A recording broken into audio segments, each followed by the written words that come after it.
ഏനാമക്കൽ saint Joseph's ഹൈസ്കൂളിൽ merit day ആഘോഷിച്ചു.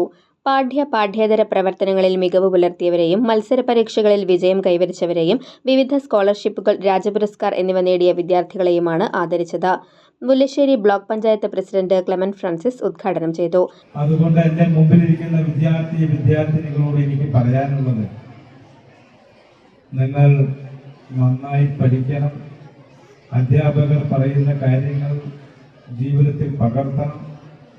അങ്ങനെ ഒരു വലിയ ഉത്തമ പൗരന്മാരായി ഈ രാഷ്ട്രത്തിന്റെ നിർമ്മാണ പ്രവർത്തനങ്ങളിൽ എത്തിച്ചേരണം എന്നാണ് എൻ്റെ ആഗ്രഹം. ആ പ്രവൃത്തിയിൽ നിങ്ങൾ വ്യാപൃതരാകുകയും ആ പ്രവൃത്തിയിൽ നിങ്ങൾ മുന്നോട്ട് പോവുകയും ചെയ്താൽ നിങ്ങൾ ശോഭനമായ ഒരു ഭാവിയുള്ള പൗരന്മാരായി, ഉത്തമ പൗരന്മാരായി മാറും എന്ന കാര്യത്തിൽ PTA പ്രസിഡന്റ് ജോസ് വാവേലി അധ്യക്ഷനായിരുന്നു.